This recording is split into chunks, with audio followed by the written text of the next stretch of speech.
Peace to the family. Be sure to visit learnsidereal.com.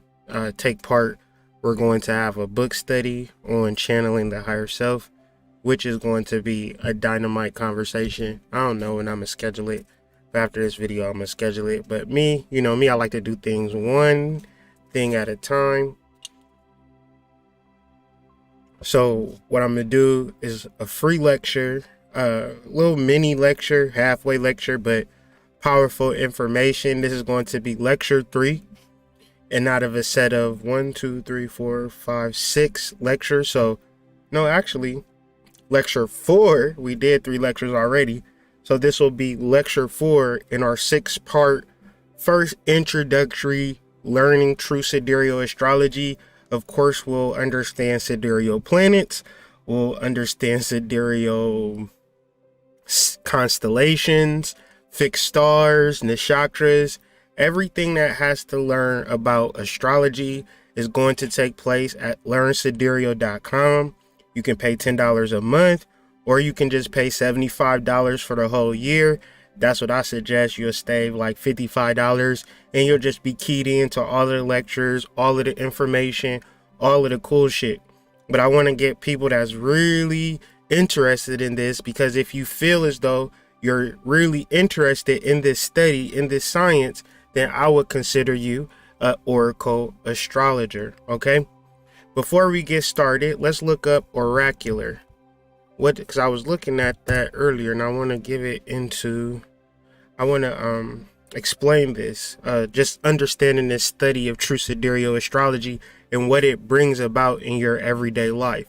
So oracular, relating to an oracle. Oracle relates to our second lecture, follows, which is centering yourself, also finding that place in the world, even the center of your house, the center of your basement, the center of your prison cell, whatever the center is, but the center of your body, the center of your mind. Centering yourselves connects you to the cosmos. Okay. Now, another definition of an utterance, advice, hard to interpret, enigmatic, holding or claiming the authority of an oracle. I want this for you guys in learning sidereal astrology. But the reality of learning sidereal astrology, what I'm coming to realize, is that we got to be on point every day. So these lectures and these things, I told you I was going to bring lectures daily. I'm going to bring information daily. So hopefully you signed up. Shout out to everybody that signed up thus far.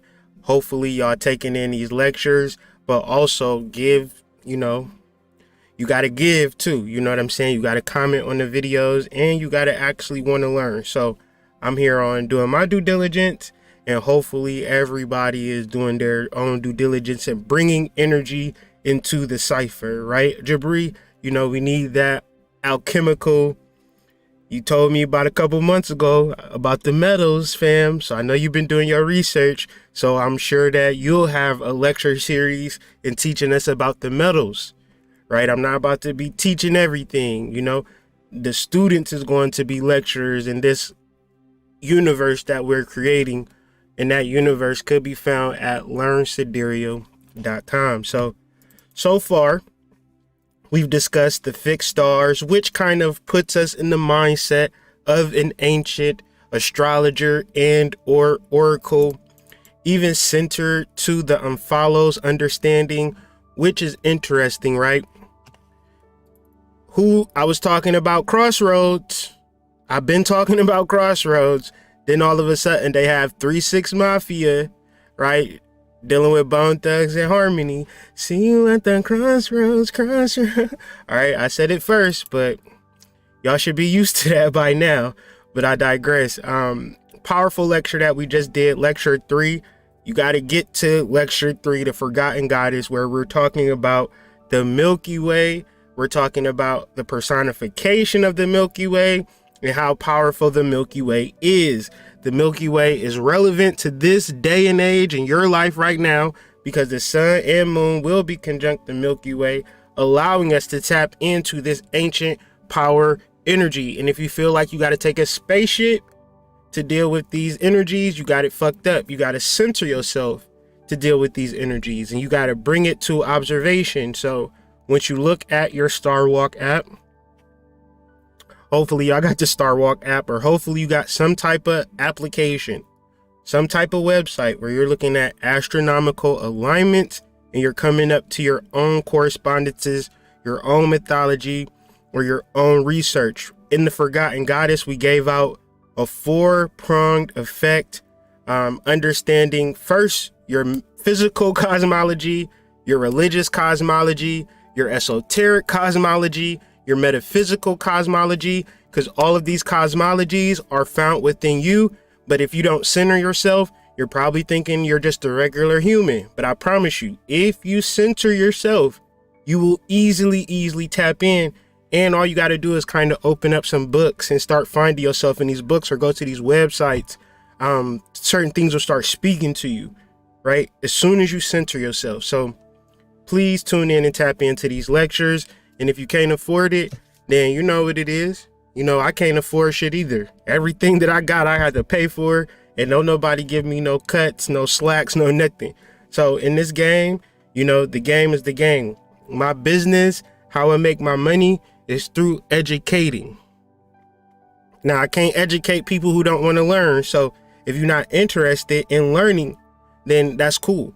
But shout out to you who are interested in learning and you're over at this spot, Learn Sidereal Astrology. But today we're going to be talking about big old Ptolemy's lie. And ultimately, before we go any further, if you get so far into this video and you don't hang up and you know a Western astrologer who is going to be lying to you based upon Ptolemy's lie or Ptolemy's lie, send them, make sure y'all get a Western astrologer to DM me, right?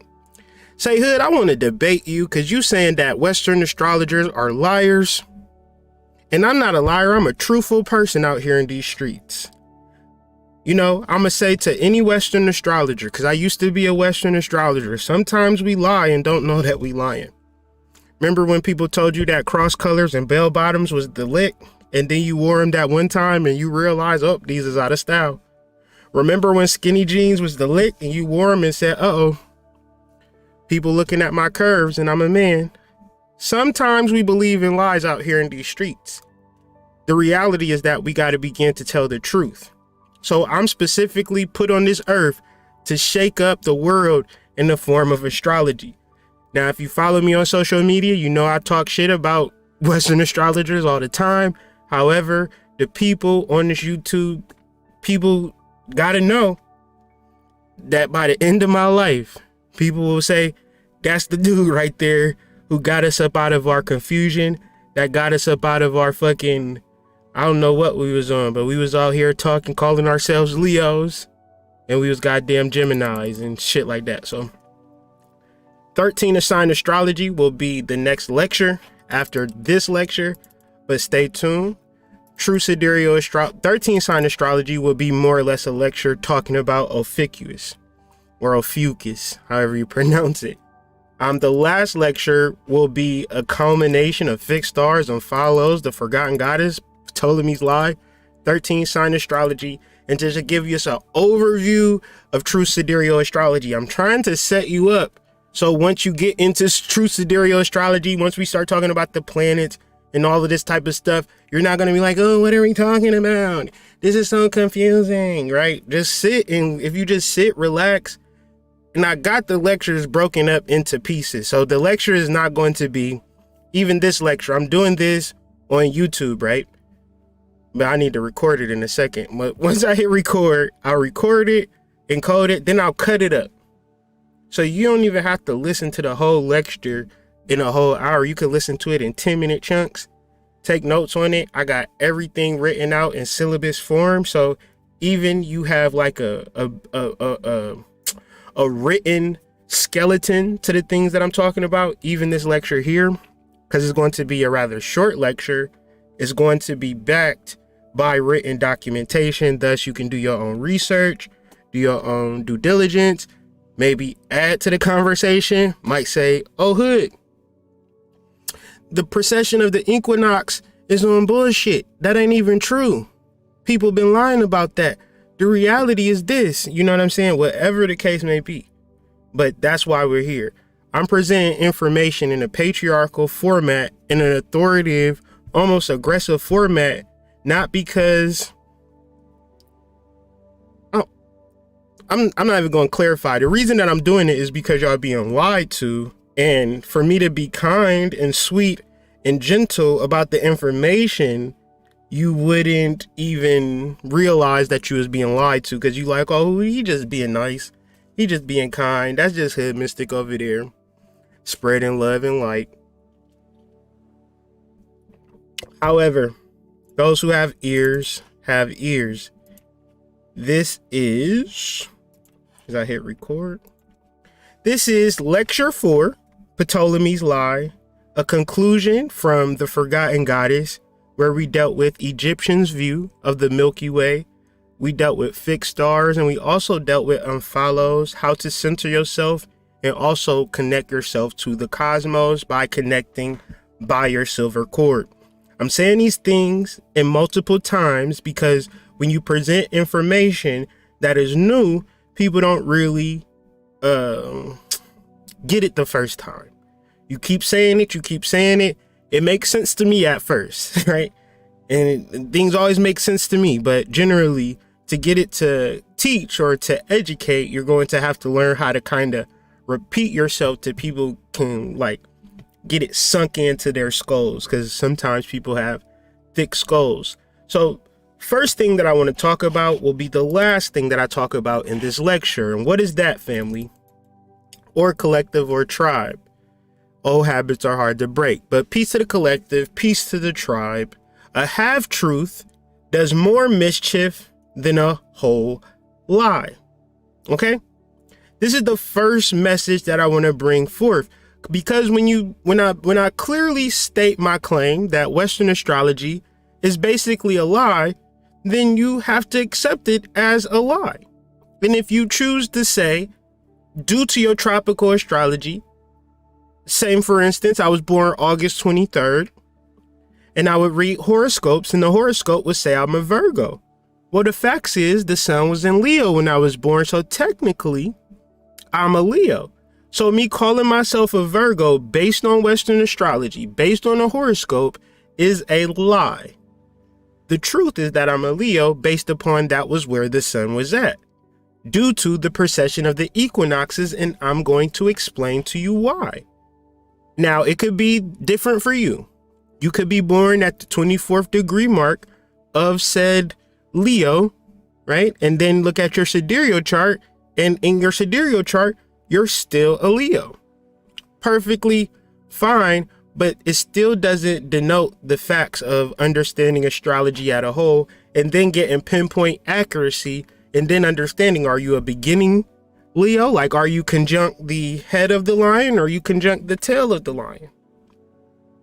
Right? So when we get into deacon astrology, we're getting more into a position point of that constellation, but also aligning to a specific fixed star to get an understanding of what the star is saying, and kind of stepping away from the sign constellation conversation. Because when a planet is aligned with the star, that's an observable fact, right?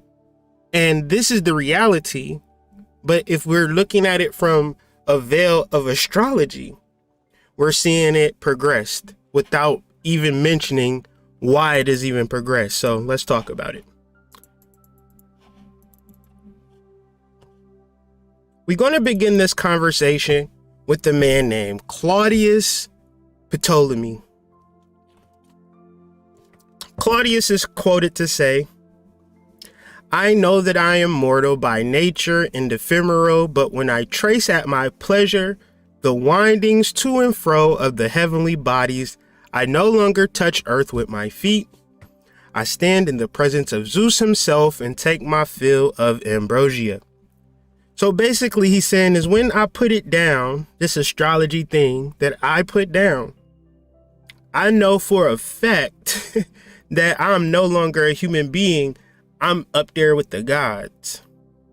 And for people to utilize this man's astrology to this day, that makes him somewhat of a god force energy. But let's continue. Not in a good way either. See, this is the thing about the Ptolemies in history. There was a particular first pharaoh of the Ptolemaic kingdom in Egypt, right? This was the first pharaoh that had came in from Greek. He was a part of Alexander the Great's lineage. And when they came into Egypt, they wanted the pharaohs and things of that nature to respect them, right? Respect them as gods and stuff like that. And so they would just merge themselves in the Egyptian understanding. So this is why in the Western mind, when we think about ancient civilizations of grandeur, the only thing we can say is Egypt. But what about King Solomon's energy? King Solomon wasn't in Egypt. King Solomon was in Punt, right? What about Queen Ty? What about all of these other energies? Let's look at Africa as a continent. And let's imagine that they probably was kingdoms and civilizations much greater than Egypt. But in our minds, because we have a white man's mind, let's never get that confused. In our minds, we can only see Egypt as being the greatest civilization. We can't even imagine the American civilizations, and we here in America. Because white people wasn't all over in America, right? White people wasn't in the Congos and things of that nature throughout history. I'm talking hundreds and thousands of years before Pangea, before comets and all of this weird shit took place. There's a whole history of greatness that the only way that you can get this information is actually tuning in and tapping into your DNA. So when you look at Egypt, the reason why we view Egypt as being such a powerful dynastic power is because it was infiltrated.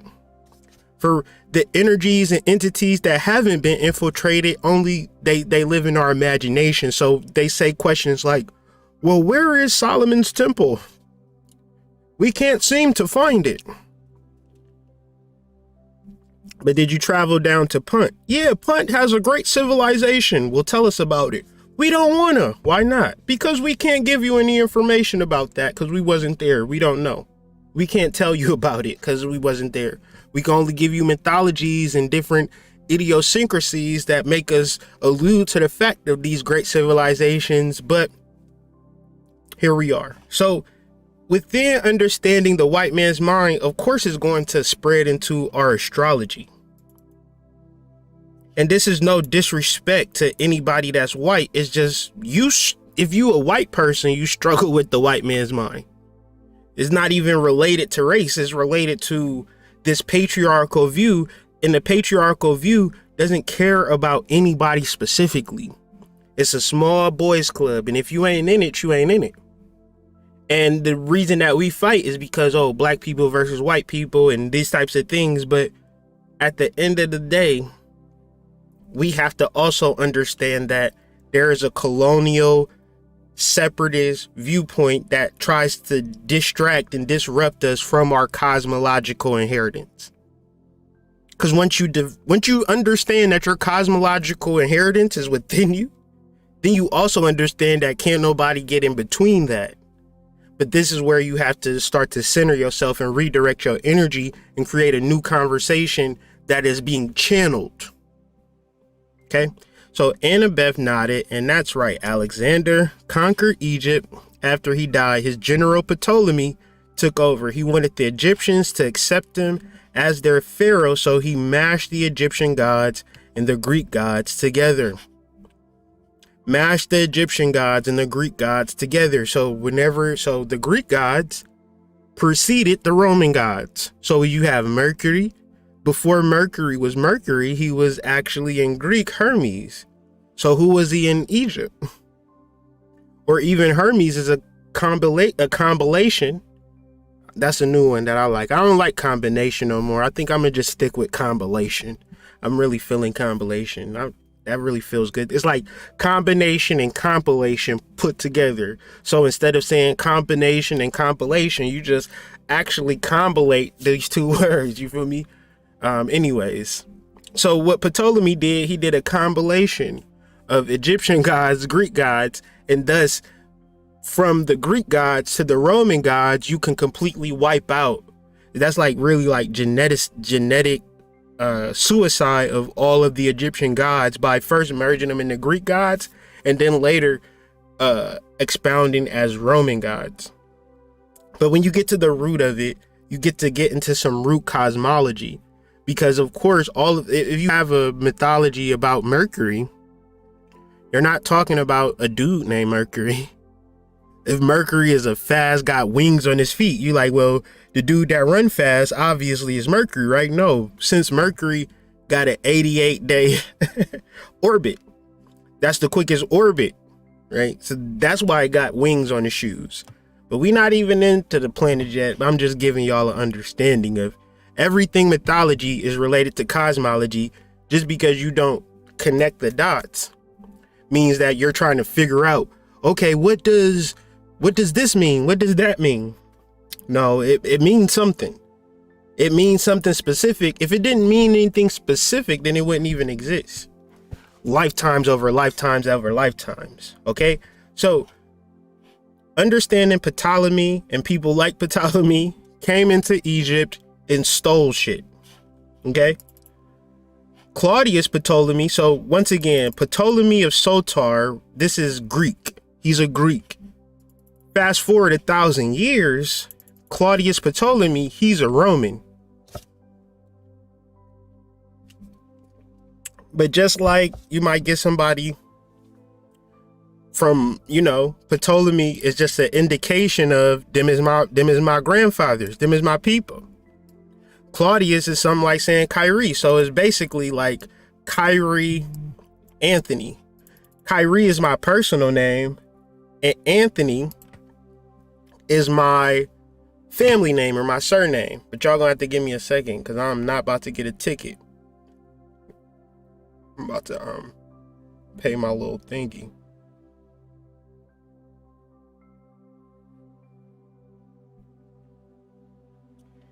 Yeah, boy, I've learned.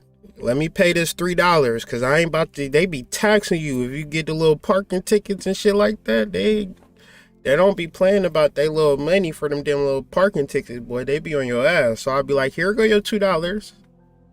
You know what I'm saying? Here go your $2. Petty.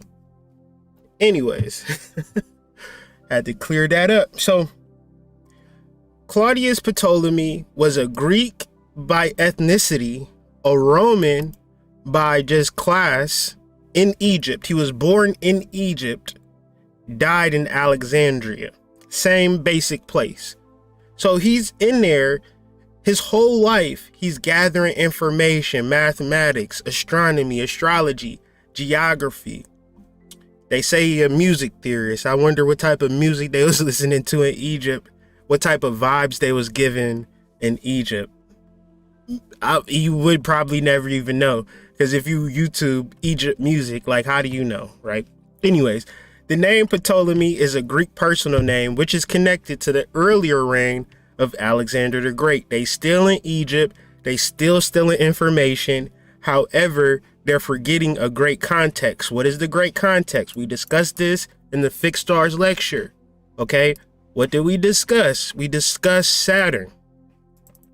And I suggest you all do your due diligence about Saturn, Vygotsky, and how the world was perfect when it rotated around Saturn, and then it got a little topsy-turvy when it came into its own orbit. So when things were perfect, that represented a specific time. When things change, this is where you have pre-dynastic, then you have dynastic, and then you have like the Ptolemaic, and then you have the eventual fall of the empire. But all of these particular points talk about how they understood the astrological positioning. So astrology is very important to the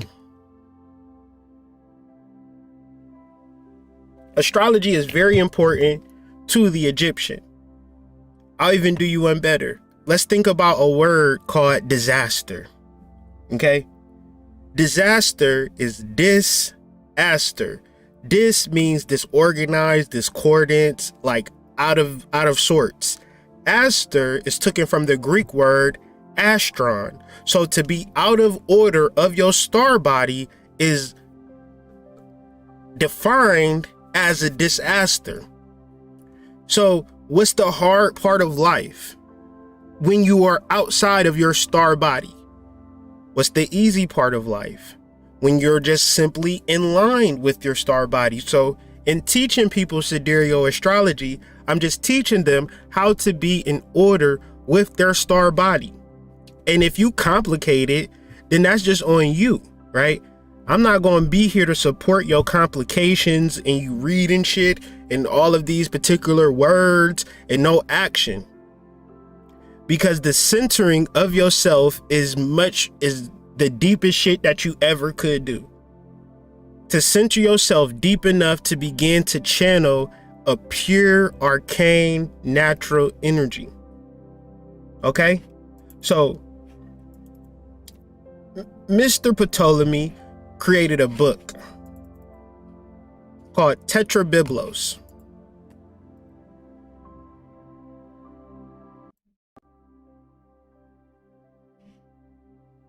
Tetrabiblos was what Claudius Ptolemy did was he organized existing astrological information. This exists since he was a Roman. He took Greek information, he took Babylonian information, and he took Egyptian information and synthesized it, which would be a genius idea. The only thing is the Babylonians and the Egyptians are pulling from an Earth orbit that no longer exists. So whether he knew that or didn't know that, there is a split that takes place of people who are sidereal Egyptians, because Egyptians, you have to understand, we talked about this in a previous lecture. Egyptians had moved from the Temple of Hathor. They had moved from the zodiac and moved into sidereal astrological understandings, which would be the hieroglyphs observation of what is happening. Just the happenings. Because there was a deeper understanding, as you can see, Egyptian had failed. Because Egyptians knew they were going to fail because they understood sidereal astrology. They understood that they were no longer, they had a memory of being a Saturn orbit or a moon of Saturn. They had the detailed records, whether it was in their DNA or reading the hieroglyphs.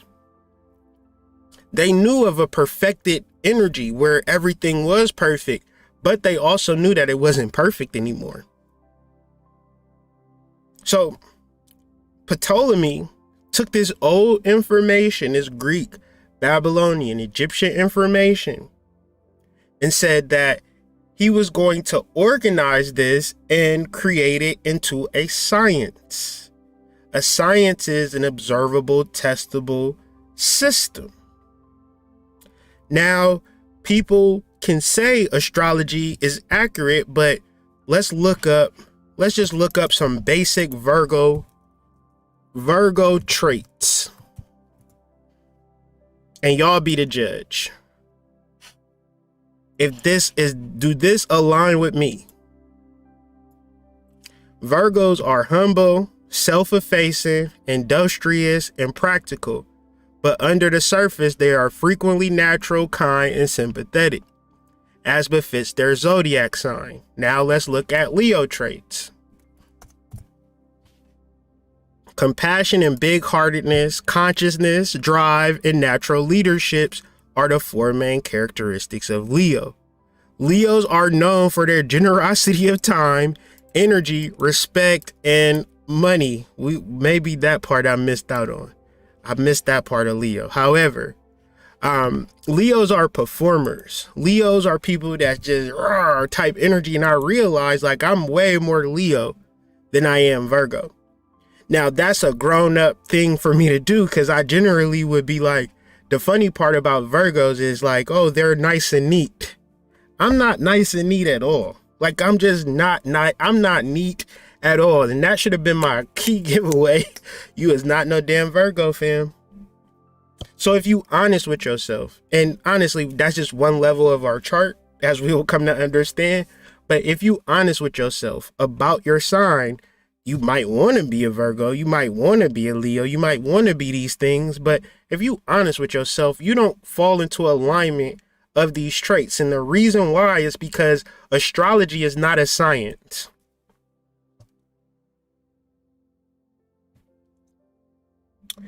Astrology is not a science. Astrology is mumbo jumbo masked as a science. And it might lead you to a science, but it is not a science.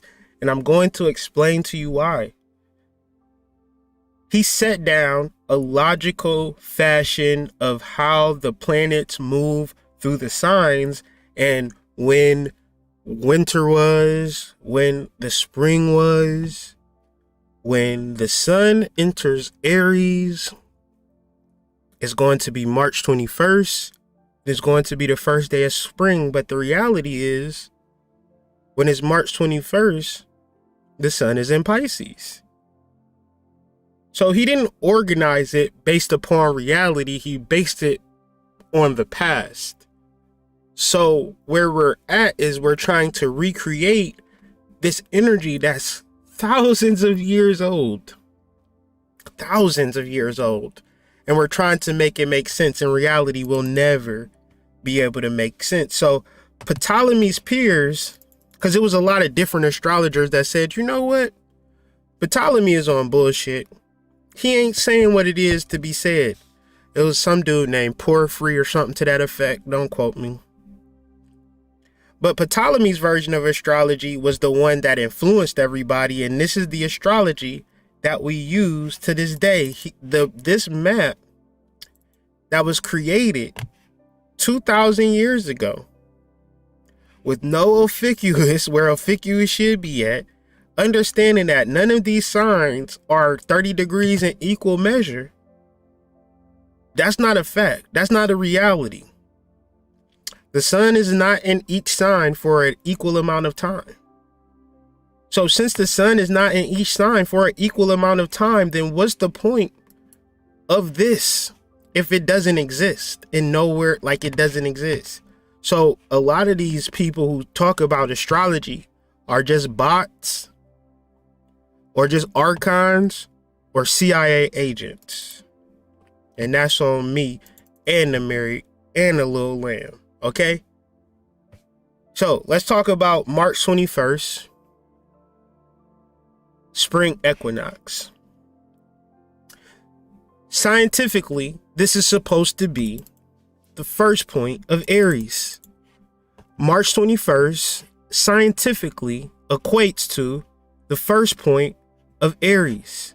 And this is where the sun crosses the celestial equator. When it crosses the celestial equator northwards, the sun goes, well, no, from near. It goes counterclockwise. Boom.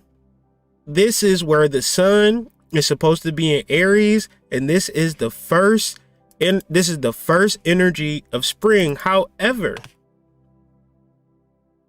due to the precession of the equinoxes, this point is not in Aries, but instead is in Pisces. And by the year 2600, it will be in Aquarius. So the first point of spring will be in Aquarius, and y'all will still be saying that it's in Aries. Think about how crazy that is. It's already crazy. But this is the app that I've been talking about all this time, the Starwalk app. March 21st, 2021, this year. The sun was so this is the beginning of Pisces. This is about the 6th degree mark of Pisces, okay? It has all of Pisces to get to even get to Aries. You see where Uranus is at? Uranus is in Aries. So if this was the first point of Aries, March 21st, then the sun would be all the way up here, but it's not. This is not inconsequential.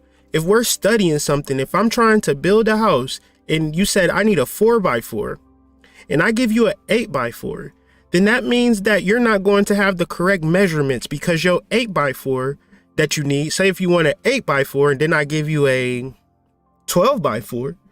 It's not going, nothing is going to be in alignment.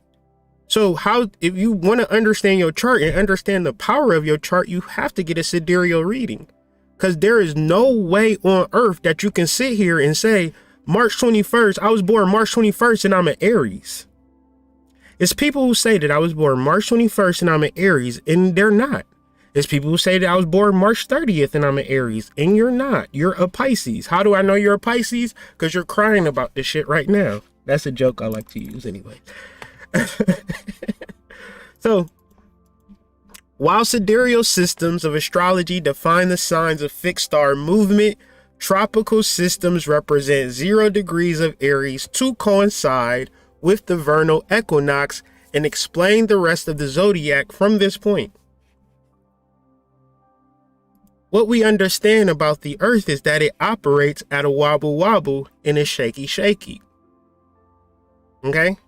This is how the earth moves. So when it goes this way, the top goes that way. So our North Pole is not directly centered.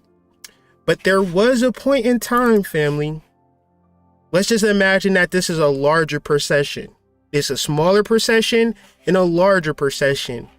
At the larger precession, there's maps that I've seen where the earth is where the North Pole, you see how the North Pole is slightly off center? There have been times where the North Pole, when there's a particular point, let's say it's 2021, 12,000 years from now, if we keep track, it'll be 17,000. But the difference between our world and their world is that their North Pole would be specifically straight up and down and would be direct. So what that would mean is that instead of having a winter, you wouldn't have a winter. You wouldn't have a spring. You wouldn't have a fall. You would just have weather, because the earth wouldn't operate on a tilt. See, this tilt is where you get spring. It's spring to us because we're in the northern hemisphere, right? Because this is where it's spring at for us. But over here, it's winter, right? But then once the precession comes down to here, where it's fall for us, it's spring in the southern hemisphere, based upon that tilt. But once that tilt is no longer there, then you have an equal amount of day, an equal day of night, equal weather, and everything is back to the golden age. So it'll be, they talk about this in what they call the yugas.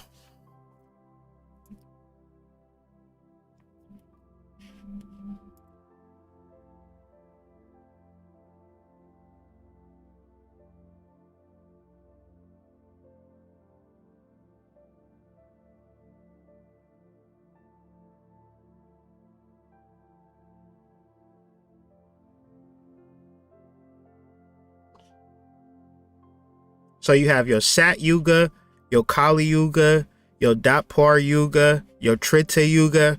But this is where I want you to recognize the Sat Yuga, which stands for Saturn Yuga, which stands for the Golden Age, which will stand for that point of our ecliptic understanding where we're not at a 23.5 degree wobble, we're at a straight up and down wobble. And when we don't have that wobble, Earth-wise, it's a golden age because there's no invariability. We can plant herbs all over the country, and there's like, it'll be a time, right? Another thing, Sahara Desert with grass. No, the Sahara Desert in 10,000 years. I seen something, and I can't really verbalize it, but it's interesting.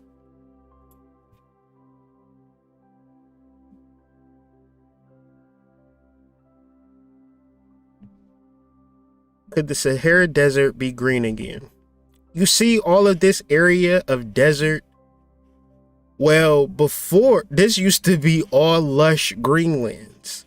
And the reason that it's a desert is because of the 23.5 degree tilt. However, when it balances itself out again, you'll notice that this energy will become green again. Sometime between 11,000 and 5,000 years ago, after the last ice age ended, the Sahara Desert transformed. Green vegetation grew atop the sandy dunes, and increased rainfall arid caverns into lakes. About 3.5 million square miles of North Africa turned green, drawing in animals such as hippos. This lush paradise is long gone, but could it ever return? In short, the answer is yes. Okay? A pattern that repeats itself every 23,000 years. Okay? So this is back to the Kali Yuga of these cycles are planetary and cosmology, and are based upon the precession of the equinox, which would be like a spinning top.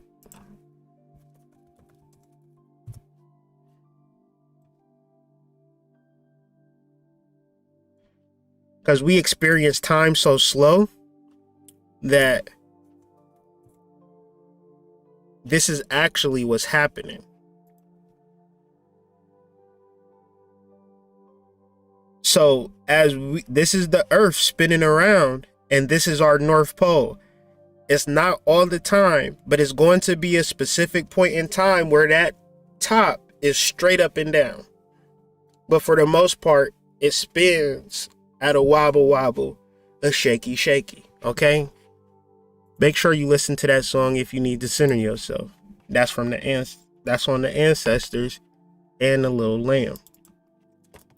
So, sidereal astrology maintains that alignment between the signs and constellations via a corrective system known as Anamasa. To allow for the observed, the first step of sidereal astrology, the first step to being an oracle, is observation of what? The precession of the equinoxes, the wobble, the shake.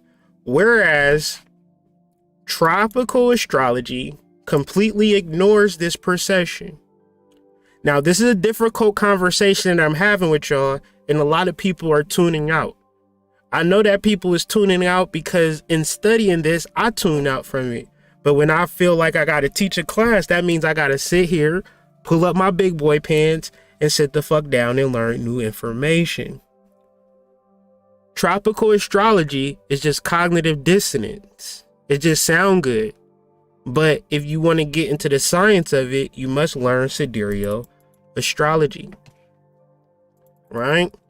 Because tropical astrology ignores the precessions, these two systems, sidereal and tropical, which were aligned about 2,000 years ago, the birth of baby Jesus, that's the significance of Jesus, okay? To tell us about this golden age that is to come. He'll return again is what they say in the Christian churches. Do they say that or do they say that not? What they're talking about is how shit can wobble, but things can align and things can wobble again. Okay? Everything is cosmology, which we will learn in the Sidereal Academy. I dare you to give me any religious text, any mythology, and I can't translate it into a cosmological tale. I'm hard pressed to not. Everything is related to the fixed stars. Everything is related to the personal planets. Everything is related to how the creation of our galaxy was created. Even down to Adam and Eve. People say, well, how can Eve be born from Adam and Adam is a man? Well, they're not talking about human beings at all. They're talking about how Jupiter was a planet, Adam. God created Jupiter. Saturn created Jupiter. Now, Jupiter was created by the Titan. He was a Titan. Jupiter's dad in the mythology is Saturn or Kronos. Kronos is Saturn. Jupiter is the planet Jupiter. Mercury is Hermes. So these mythologies ain't talking about nothing but the planet. So religion, which is baby mythology, is talking about the planets too. Why would they be talking about planets? Because when you center yourself, you connect to the star energy. Let's just, goodness gracious. Can I get a thumbs up if this is making sense or if I'm losing you, please? Can I please get some thumbs up in the chat if this is making sense, or thumbs down if I'm losing you? This is from Psalms chapter 82, verse 6. I said, you are gods. You are all sons of the Most High. Okay? In your Bible, it is telling you that you are connected to the Most High. Let's keep going. John.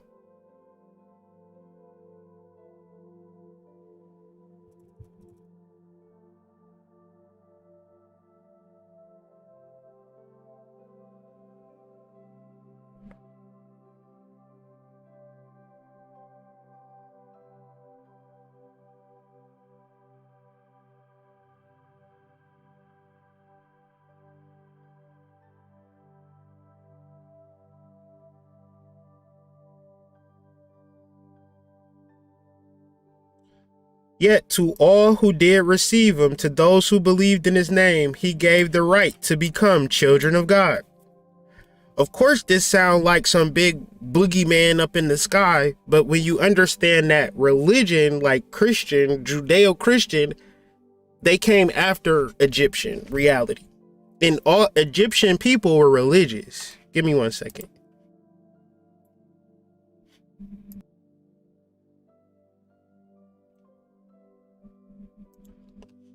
Right, it's called astrotheology.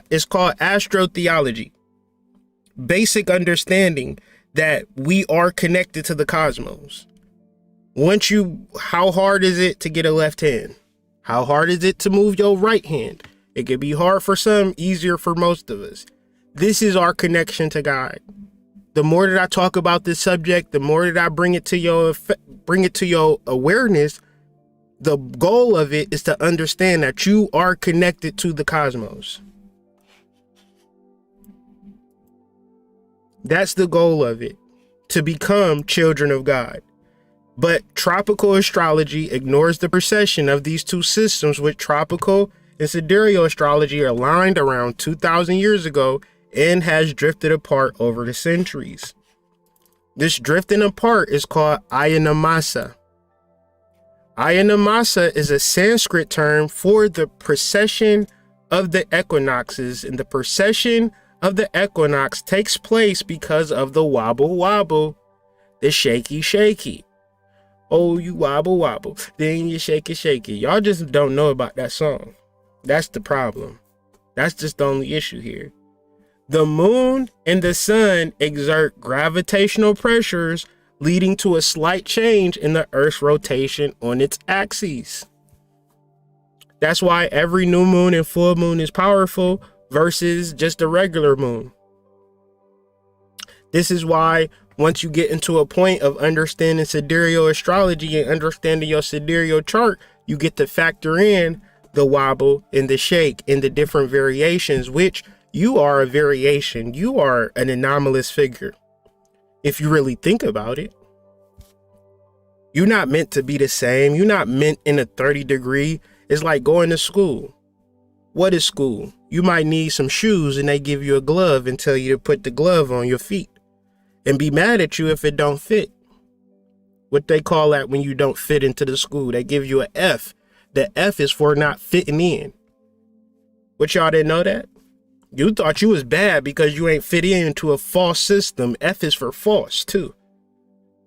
Right? If you got straight F's, you good. And see, a lot of y'all is congratulating y'all children for doing good in school, but actually they doing bad in school because they getting taught how to be a soldier, how to be a slave, and not taught how to be themselves. So how do you do a good job or a bad job at being yourself? You're either going to be yourself or not. You don't actually have to grade yourself, right? These are all man-made concepts that don't factor in precession. What is precession? Changes, causes, effects, differences. Today is raining, so I'm gonna wear an umbrella. Astrology is saying it's not going to rain tomorrow. Cosmology's true sidereal astrology is saying make sure you observe what's happening in the present and then come to a deeper understanding. So your findings or your predictions are accurate.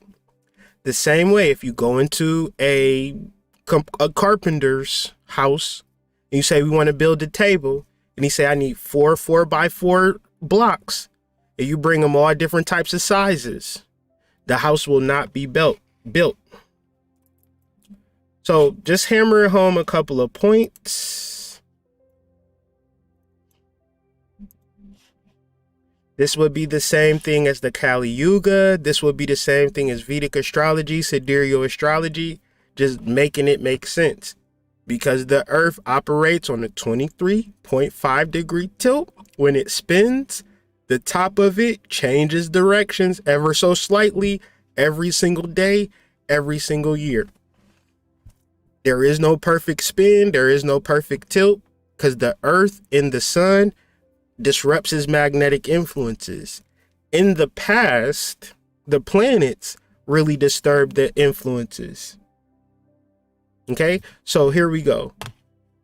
The precession is every 26,000 years, Earth axis rotation completes a circle. So it's at Polaris, then it'll spin all the way around back to Polaris, and that completes a precession of the equinoxes. And that is time in a nutshell. That is connecting to the goddess in a nutshell. In a nutshell, these small precessions, new moons, full moons, solar returns, Saturn returns, are just smaller precessions that help us understand time. So you know when you're an adult, when your Saturn conjuncts your Saturn, because that's your Saturn return. But you know your Saturn return is not no set time either, because it could be in between 25 to 30 years, right? Just depends on if it went retrograde and these types of things in the orbit. So you can't say a Saturn return is 26.5 years. It just depends on where your Saturn is and when it comes back into return. So Saturn return is, but then when you start to say a Saturn return is a specific amount of time, then you get kind of confused about the whole thing. But this is time in general. If you say, all right, I'm about to go to the club, you ain't going to be like, oh, I've been here for 2 hours. I just need to be here for 5 more minutes and then I'll be here. Like, you just there having fun. And then you come out like, damn, I can't believe I've been in there for 4 hours. Because time is also relative, okay? So time is this big deal that it's given to us specifically to confuse us. Because if we did not have clocks, right? If we didn't have clocks, we didn't have no concept of a clock, then we would be forced to look at the stars. And this is what human beings have done for millennia, to tell time. Astrology is time. Now, time is relative to your understanding, because as I'm in this conversation, I'm dealing with not my lifetime, but my multiple lifetimes. This is why you want to be in your purpose, because you bring your understanding of time to a larger span. So you can see yourself in Egypt, you can see yourself in Babylon, you can see yourself in all of these times, and you can understand who you are specifically by your sidereal astrological chart.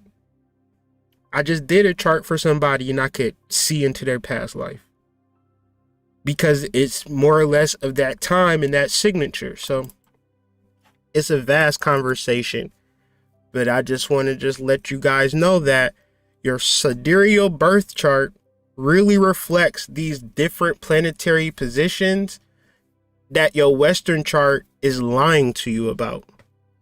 From your Uranus to your Pluto to your Neptune to your Saturn to your Jupiter, everything about your Western chart is lying. Why? Because it does not factor in the precession of the equinox. It does not factor in the Ayanamsa. The equinoxes are an observable reality. The North Star is an observable reality. A 23.5 degree tilt is an observable reality. that you can say it's winter. Right now, it's spring in Australia. When it's spring here, it's going to be fall in Australia. That's observable. This is another reason why Western astrology saying that the first day of spring is only dealing with the north, and even deeper. Vedic astrology says, you know what? We'll do a northern chart and we'll do a southern chart. Do you think the same thing exists in Western astrology? Absolutely not. You can get a South Indian Vedic chart or you can get a North Indian Vedic chart to give you more accuracy. But you don't need a North and South when you do true sidereal astrology because you're just looking at the exact placements. Right? So, we're going to finish this lecture with some quotes from some old white guys, pun on words. However, I just feel like sometimes, hearing it from me don't really do it justice. But I want to elaborate on a Carl Jung quote, and I also want to elaborate on a S.L. Gregor Mathers quote. Now, S.L. Gregor Mathers was the runner, I guess the leader of the Golden Dawn. Now, I view the Golden Dawn or the OTO like the background of all that's happening, because the reality of government and the reality of superstars and billionaires and technology is magic. Let's talk about this. Magic is indistinguishable.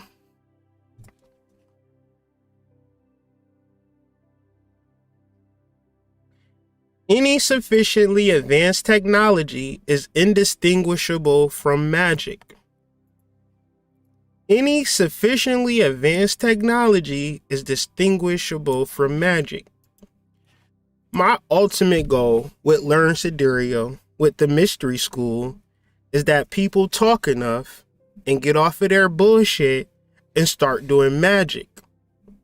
Because magic is the root to technology.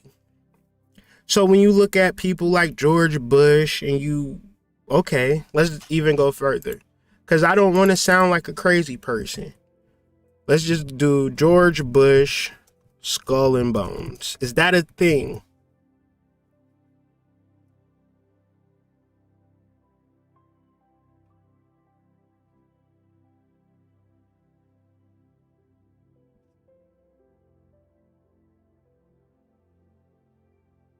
I don't know. Maybe I'm making it up.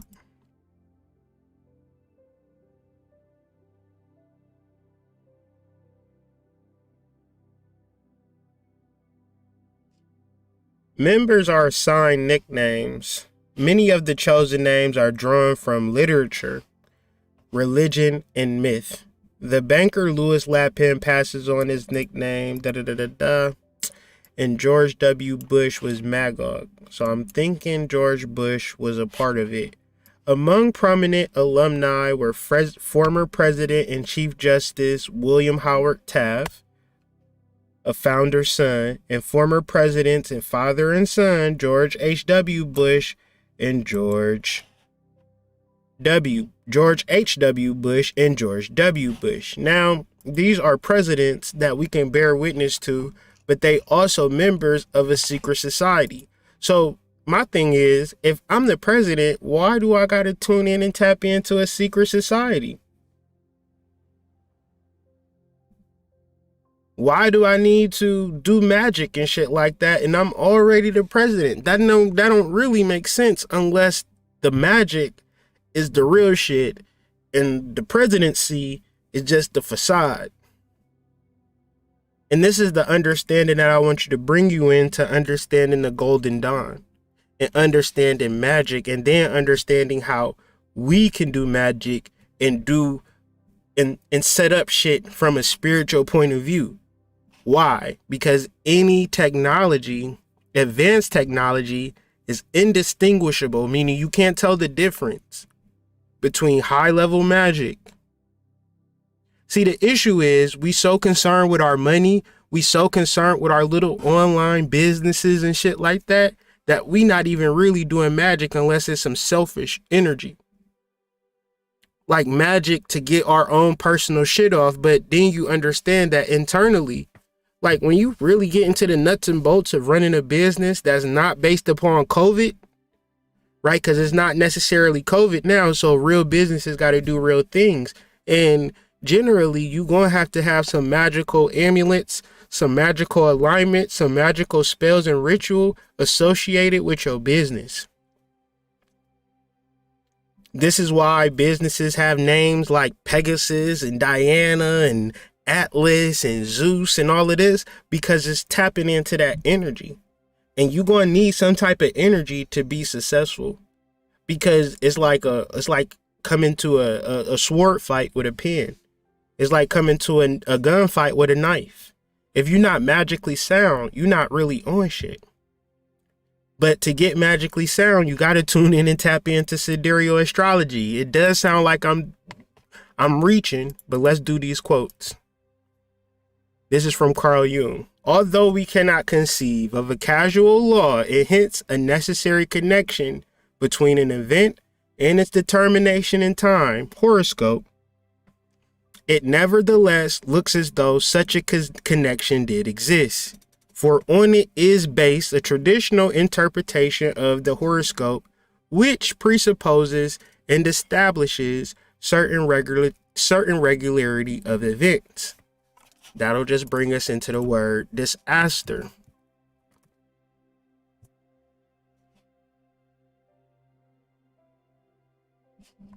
Disaster has its roots in the belief that the position of the stars influence the fate of humans, often in destructive ways. So what is a disaster? Anything that befalls of ruinous or distressing nature, or any unfortunate event. Why am I trying to teach y'all true sidereal astrology? Because I don't want nothing bad to happen to you. Duh. Didn't y'all know that? I don't want no disaster to happen for you. What is a disaster? Dis means ill. Astro means star or planet. Right? The sense is astrological of a calamity blamed on an unfavorable position of a planet and star. Here is probably meant in the astrological sense of destiny, fortune, fate. So your destiny, your fortune, and your overall fate is for you to be in alignment with your actual astrology. If you are looking at your tropical chart and saying, this is my destiny, this is my fortune, this is my fate, well, that's not true. It's 24 degrees out of alignment. Thus, your destiny, your fortune, and your fate is 24 degrees out of alignment. That would be the same thing as saying I'm going to McDonald's and you put in your GPS, I want to go to McDonald's, and it take you to a goddamn Office Max. Now you buying Staples when you really wanted a triple cheeseburger. And how are you going to make that make sense? Okay? The medieval Latin, astrum sinistrum, misfortune, literally unlucky star. What is unlucky star? When you're not aligned. Okay?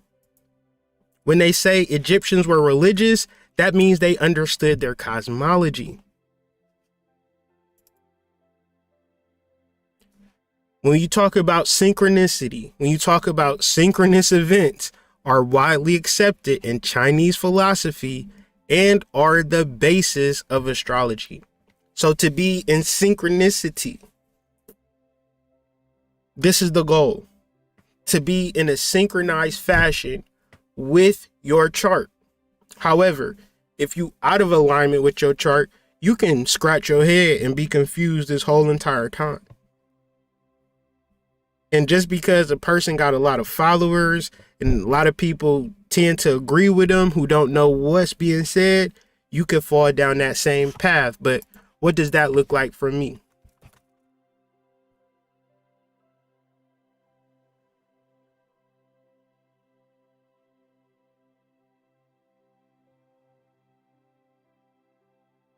This is what it looks like. The blind leading the blind. Okay.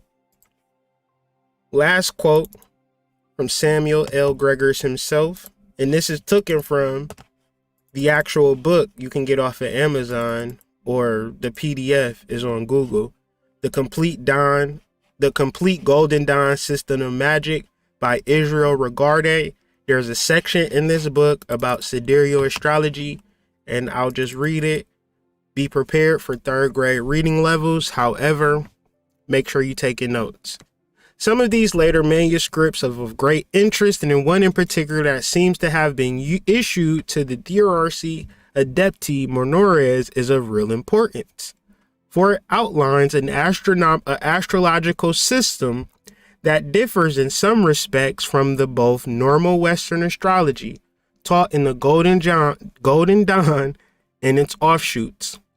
To members of the Portal grade and Sidereal, aka starry astrology, used by the Hindus and a minority of modern Western astrologers.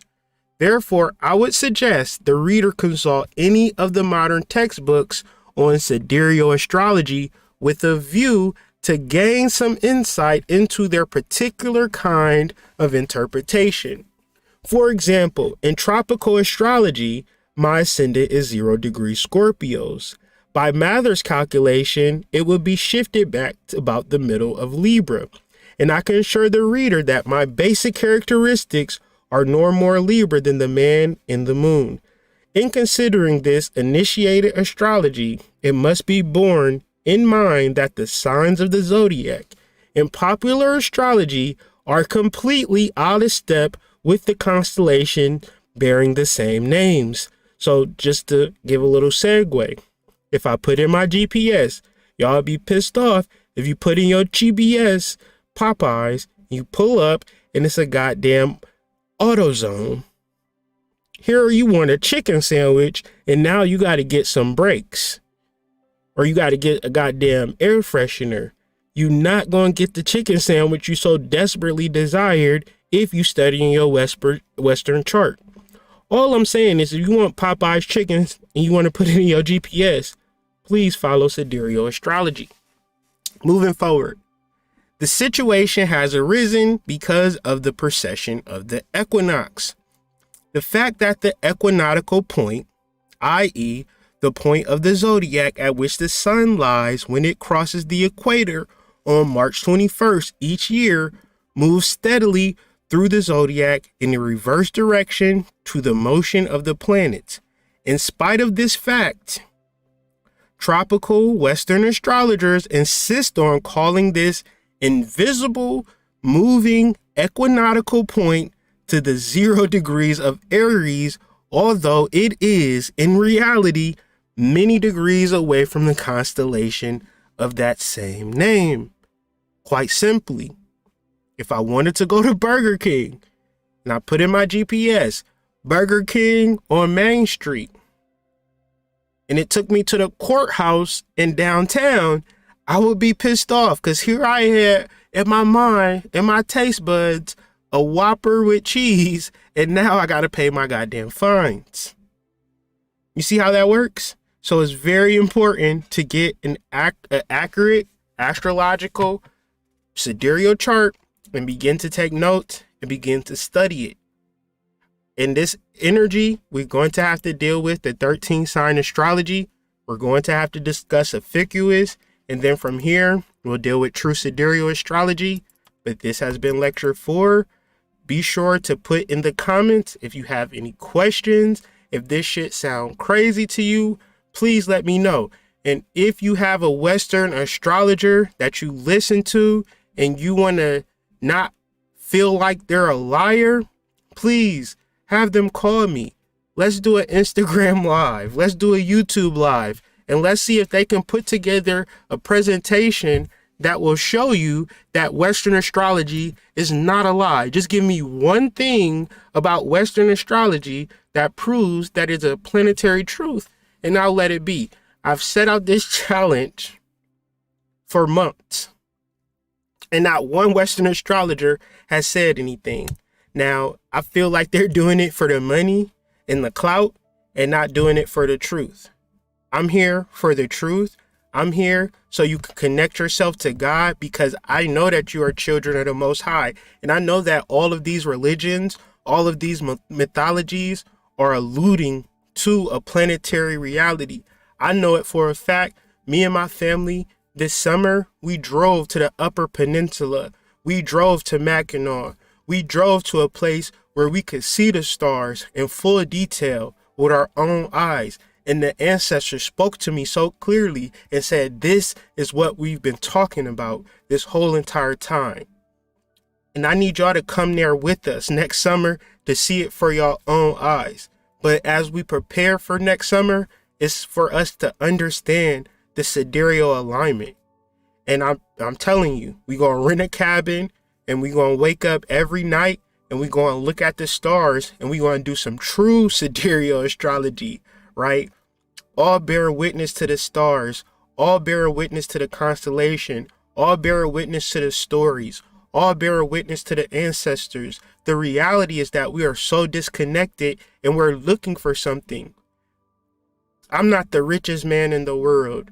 I'm not the smartest man in the world. I'm not the prettiest man in the world. But I feel and I know that I'm speaking an ancient truth that people don't want you to understand. People don't want you to learn it. There's so much information out here. There's all types of astrology videos. There's all types of astrologers. And I promise you, they won't talk to you on this level. And the reason why is because I feel like they really want to keep you blocked from this understanding. I feel like, people wanted to keep me blocked from it. Spirit had to show me and drag me to my truth. And the reason that it's done that for me, I don't want it to do the same thing for you. I want you to connect and center yourself. And when this solar eclipse takes place, I want you to understand that you are connected to everything that's happened celestially. Everything that's happening cosmically, you are one with it. Anything that happens to the earth happens to you. Anything that happens to the universe happens to you. Every man, every woman is a star, okay? When anybody attacks you, they're not attacking you. They're attacking the universe, okay? So be strong, be bold, and be cosmic. Be connected, be one. Don't believe in the lies. Don't look at an astrology chart and think, okay, this is what it is. I'm a Leo. I'm a Scorpio.